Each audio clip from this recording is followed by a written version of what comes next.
صدف اب واپس آفس آ گئی ہے. عمار اب صدف کو منانے کے لیے آفس بھی آتا ہے، لیکن صدف اب بالکل بھی اس کی بات سننے کو تیار نہیں ہے.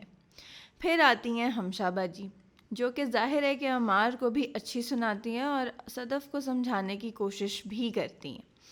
لیکن اب صدف از نو مور دیر فار عمار، اور بلال عبداللہ اب صدف کو بالکل منہ نہیں لگا رہا.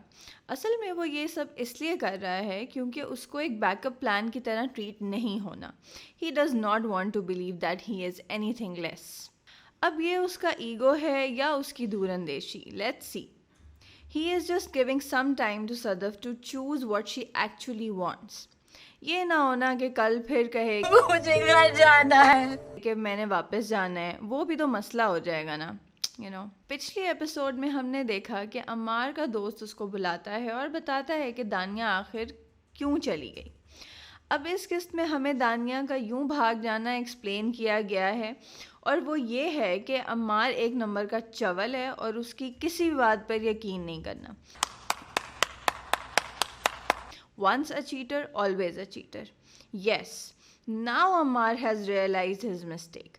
اب اس کو پتہ چلا ہے کہ اس نے صدف کے ساتھ ایکچولی کیا کیا اور کس وجہ سے صدف اس کو چھوڑ کر چلی گئی. We told you already کہ جس طرح کی اس کی حرکتیں ہیں نا، اس نے کہیں کا نہیں رہنا. اور پھر کیا تھا، رو دھو کے اب یہ صدف کے گھر چلا جاتا ہے. کون ہیں یہ لوگ؟ وہاں پتہ چلتا ہے کہ صدف بھی ڈنر ڈیٹ پر گئی ہوئی ہے. جیسے کو تیسا. صدف اور بلال عبداللہ، a perfect setting. Two beautiful people, black dresses, aesthetic decor، سب ایسے exquisite تھا، لیکن ہم بکنے اور خریدنے کی باتوں سے باہر نہیں آئے.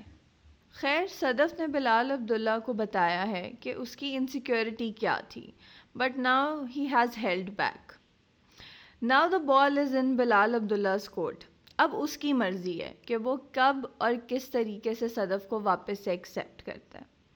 خیر، Sadaf goes back home and she has now fallen for Bilal Abdullah. وہ اب کسی صورت بھی عمار کے پاس تو نہیں جانے لگی، جائے گی تو وہ بلال عبداللہ کے پاس ہی، لیکن اس کو بھی اب بھاؤ کھانا ہے. تو لیٹس سی کہ آگے کیا ہوتا ہے. وہ عمار کو بھی بتاتی ہے کہ وہ اس سے مل کے آ رہی ہے اور اس کے رونے دھونے یا زہر کھانے سے کوئی فرق نہیں پڑنے والا. تم چلو بھر پانی میں جا کے ڈوب کے مر جاؤ. وہ ایک بہت اچھا پوائنٹ یہاں ہائی لائٹ کرتی ہے کہ کس طرح یونیورسٹی میں یا آپ کے آس پاس اس طرح کے لڑکے ڈیسپریشن شو کرتے ہیں لڑکیوں کو حاصل کرنے کے لیے، اور ایک دفعہ جب وہ ہاں کہہ دیتی ہیں تو پھر وہ کہتے ہیں کہ بس محبت بھی ختم، ان کی سارا زہر کھانے والا ڈرامہ بھی ختم، اور سب کچھ ختم ہو جاتا ہے. which is actually a very harsh reality of our society. وہ یہاں ایک بہت اچھی بات کرتی ہے کہ تم بلال عبداللہ جیسے بن جاؤ تو پھر میں تمہیں ایکسیپٹ کر لوں گی. اور وہ یہ بھی اس کو بتاتی ہے کہ اگر وہ بلال عبداللہ سے جب بات کر رہی ہوتی ہے تو اس کی آنکھوں سے ہی پتہ چل جاتا ہے that what he is trying to convince. ٹھیک ہے، اور اس کی محبت ایسی نہیں تھی کہ ڈیسپریشن شو کی، یا اس کو ایک دفعہ بھی آئی تھنک رونے دھونے کی ضرورت نہیں پڑی، کچھ بھی نہیں کرنے کی ضرورت پڑی. And still she has fallen for ہم now. The eyes, they say it all, isn't it? Well, it's a wrap for today. Please do like and subscribe our channel so that we can continue bringing amazing reviews on your favorite drama serials.